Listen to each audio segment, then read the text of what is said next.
Kemudian oleh usahanya yang sudah mengajukan sertifikasi tadi didampingi oleh MPM, nah muncul sertifikat untuk usahanya sendiri. Oh, oke. Nah, usaha yang kita dampingi, nah ini yang saya bilang tadi, usaha yang saya sudah dampingi, ini sudah memperoleh sertifikat CPIB. Nah, ini kebetulan berlaku karena ini kan ini ada apa namanya tipe-tipenya. Ya. Kebetulan excellent, jadi berlaku sampai 3 tahun. Oh, Kalau yang kategori baik itu 2 tahun, kategori cukup itu hanya berlaku 1 tahun. Jadi yang saya dampingi ini kebetulan excellent, jadi berlaku selama 3 tahun sejak. Untuk mendapatkan level-level itu? Tentunya dari tadi step-step kegiatan mulai dari manajemen induk harus mengikuti semua standar atau pedoman yang dibikin oleh MPM CPIB. MPM CPIB sendiri ini tentunya berpatokan dari persyaratan teknis lain dan juga tentunya SNI. Baik. Kita boleh terima telepon Pak Ukas ya. Oke, siap. Itu dia pendengar fisik dari sertifikat yang sudah ditunjukkan Pak Ukas. Kita terima penelpon. Assalamualaikum, selamat malam. Waalaikumsalam warahmatullahi wabarakatuh. Selamat Dari Pak malam, siapa Pak? Di mana? Dari Wali di Pindrang, tepatnya di Dusun Desa Maritangai, Kecamatan Supa, Kabupaten Pindrang. Silakan Pak Wali, singkat. Saya baru monitor ini biasanya baru datang dari masjid sholat isya. Baik, silakan langsung Pak Wali. Tanyakan. Assalamualaikum narasumber. Waalaikumsalam. Yang saya ingin tanyakan di sini, apa saja yang bisa didaftarkan ini untuk memperoleh ini sertifikat CPIB? Baik. Iya, itu saja ya. Baik, terima kasih. Assalamualaikum. Waalaikumsalam warahmatullahi wabarakatuh. Terima kasih untuk Pak Wali yang ada di Pindrang juga ini. Kemudian ini Anda yang lain barangkali yang masih ingin bergabung kami masih nantikan. Ini yang bertanya cukup banyak yang saat ini menyaksikan melalui live streaming kami di fanpage Facebook Pro 1 dari Makassar. Saya menyapa untuk Pak Helmi Sudirman, kemudian Ibu Ika Anggraini, Pak Ruslan Nasrum, katanya mantap Pak Okas Hamzah, kemudian Pak Sugeng Jafar, mantap penyuluh perikanan Kabupaten Pindrang, kemudian Kasima Bakri, mantap anak muda Luhkan Pindrang. Ada yang bertanya juga, saya bacakan yang bertanya ya. Maaf pendengar kalau nggak dibaca semua. Nanti di akhir mudah-mudahan sempat saya bacakan. Anda boleh bertanya, nanti akan ditanggapi langsung oleh Pak Ukas.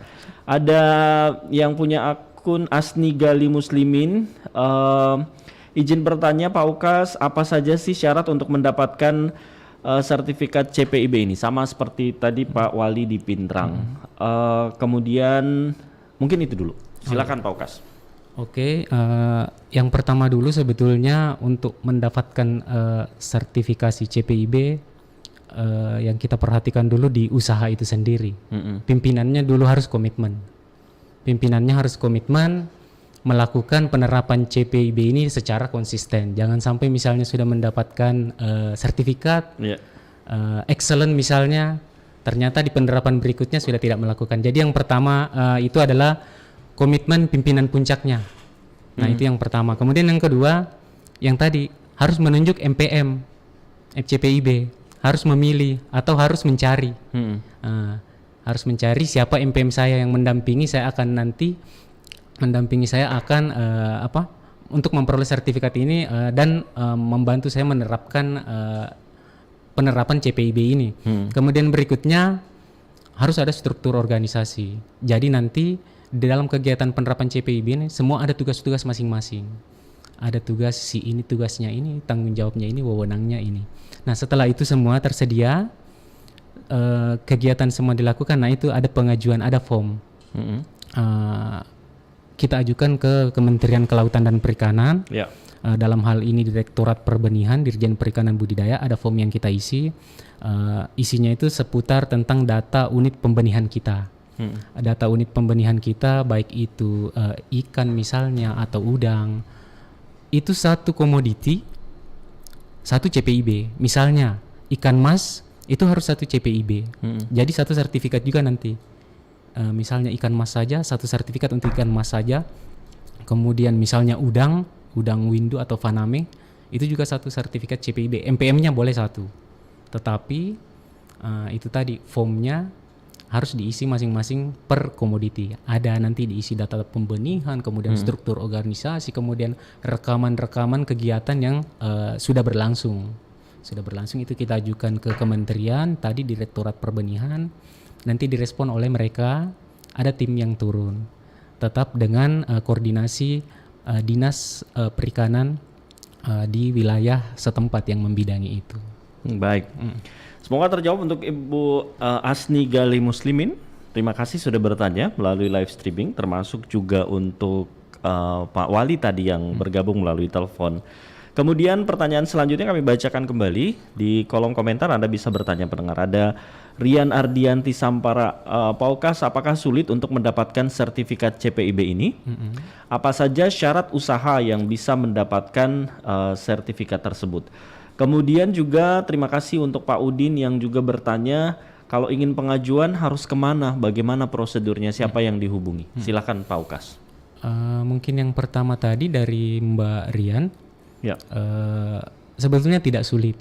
Kalau kita sudah melakukan kegiatan usaha budidaya atau pembenihan tadi, nah itu yang kita jadikan acuan rekaman-rekaman kegiatan kita itu dalam bentuk rekaman formulir atau dokumen-dokumen kita itu yang dijadikan nanti sebagai proposal pengajuan sertifikasi CPIB bahwa saya sudah melakukan kegiatan ini, rekamannya ada. Kalau saya misalnya seleksi induk, caranya saya seperti ini. Saya ambil indukan dari sini. Nah itu kalau kita sudah melakukan itu, saya anggap tidak susah, tidak susah. Kemudian yang berikutnya, Pak Udin tadi katanya kalau mau pengajuan harus kemana, bertanya kemana, siapa yang dihubungi begitu. Kalau langsung di pembudidaya ada beberapa tempat untuk bertanya langsung. Yang pertama tentunya penyuluh, karena yang paling dekat dengan pelaku usaha.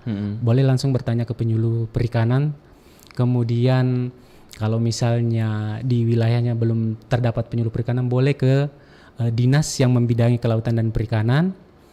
Atau karena sekarang sudah bisa langsung, bisa via ada formulir langsung, bisa langsung ke Kementerian Kelautan dan Perikanan dari direktorat yang saya sebutkan tadi, Direktorat Perbenihan. Biasanya pernah kami lakukan saat surat kami tiba langsung di pusat, 2 minggu sudah ada respon. 2 minggu sudah ada respon, timnya turun, kita siapkan data-data, file-file yang mereka butuhkan untuk sertifikasi, dan setelah itu sudah bisa kita tunggu hasilnya. Baik. Terima kasih untuk yang sudah bertanya. Kemudian ini ada yang menanyakan juga, ada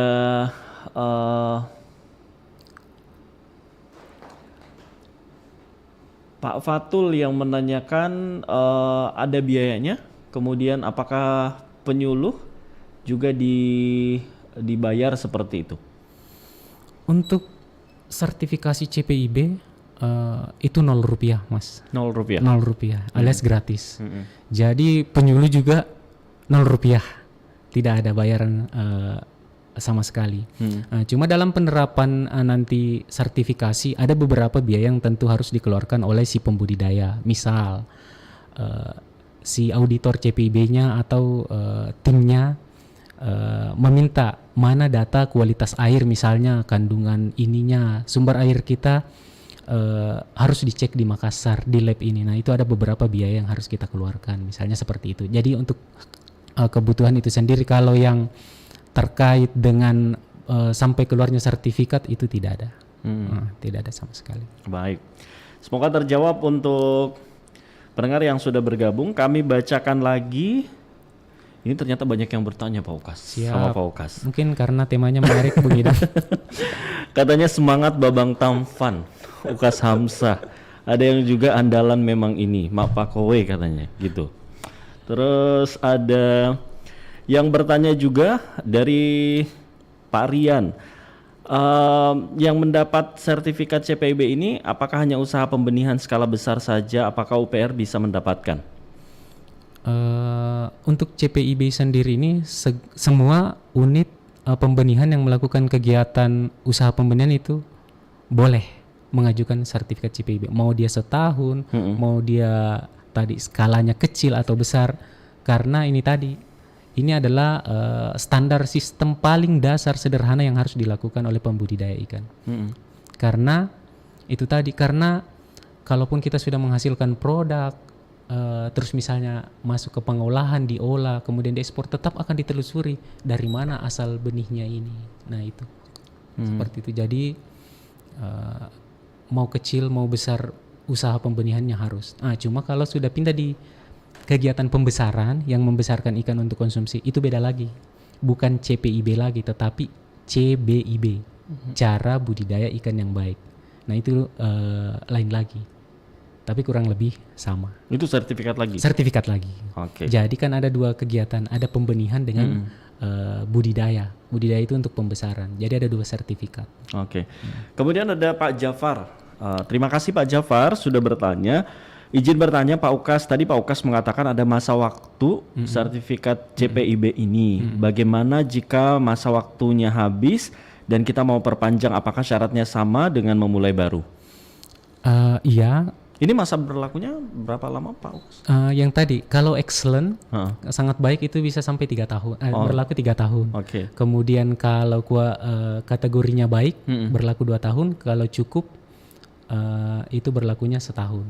Jadi kenapa ada kategori ini? Kategori ini karena misalnya masih ada temuan-temuan dalam kegiatan atau praktek usaha budidayanya yang tidak sesuai dengan prinsip CPIB. Misalnya masih menggunakan bahan-bahan kimia yang mengandung residu atau antibiotik. Nah itu juga menurunkan kategori tadi. Bisa jadi harusnya baik, ternyata cukup gara-gara penggunaan ini. Kemudian untuk pengajuan kembali setelah masa berlakunya habis itu 6 bulan sebelum masa berlaku habis itu kita sudah mengajukan bahwa di bulan sekian misalnya tahun sekian punya saya nanti sudah habis. Jadi kita sudah mengajukan lagi. Persyaratannya sama. Baik. Tetap tetap dilakukan seperti awal, karena ini pun misalnya sertifikat ini sudah keluar, tetap harus dimonitor setiap 6 bulan sekali untuk menjaga konsistensi, tetap melakukan cara pembenihan ikan yang baik. Baik.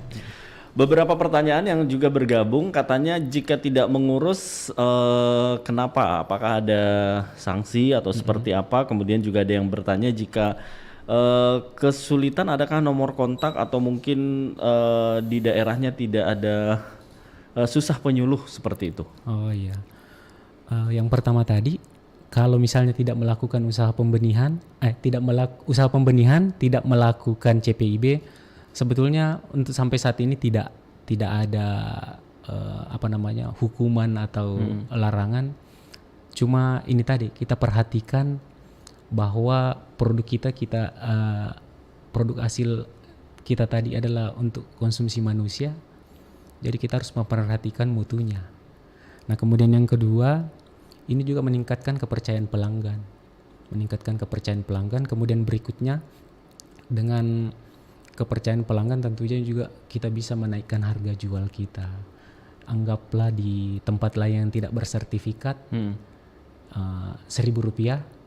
Di tempat yang bersertifikat kita bisa jual dengan sertifikat tadi, kita bisa naikkan 2 atau 3 kali lipat. Jadi situ sangat banyak manfaatnya, keuntungannya begitu. Betul, ya mengurus sertifikat CPIB ini. Baik, Pak Ukas, ini ternyata waktunya sisa 1 menit. Siap. Yang terakhir mungkin singkat di 1 menit ini, tadi pendengar kita yang adakah nomor kontak jika kesulitan seperti apa atau yang ingin mengurus ini, mungkin ada yang ingin disampaikan kembali. Silakan Pak Ukas. Untuk teman-teman pembudidaya yang ingin misalnya mencari informasi tentang ini tadi, kalau penyuluh tidak ada, boleh ke dinas yang membidangi kelautan dan perikanan, pasti ada. Di sana nanti diarahkan. Di sana pasti ada yang membidangi itu tentang CPIB. Kalau di tingkat Pemda tidak ada, di provinsi juga ada. Kalau belum ketemu juga, langsung ke tingkat pusat Kementerian Kelautan dan Perikanan. Baik, baik. Terima kasih untuk informasi yang disampaikan Pak Ukas Samsah. Siap. Ini tentu penting dan mungkin masyarakat yang tadinya tidak tahu apa itu CPIB akhirnya urus deh gitu kan. Apalagi banyak manfaatnya tadi disampaikan. Kami ucapkan terima kasih untuk beberapa nama, ada Pak Fitnul, Pak Bahrudin Masih, Pak Sudirman, Pak Makmur Ali, dan Pak Sem Yusnadi. Pak Sem, kami mohon maaf Pak Sem, waktunya udah habis. Mudah-mudahan nanti Pak Ukas baca Siap. dan nanti di komen langsung. Siap. Pak Ukas, baik. Terima kasih sekali lagi pendengar untuk Anda yang sudah bergabung. Pak Ukas Hamzah, terima kasih, sudah hadir di studio Pro 1 RRI Makassar. Sampai jumpa di lain kesempatan tentunya. Assalamualaikum warahmatullahi wabarakatuh. Pendengar bersamaan kita di Kipra Desa untuk malam hari ini. Selanjutnya pukul 20 kami akan bergabung dengan Pro 3 RRI mengikuti Warta Berita.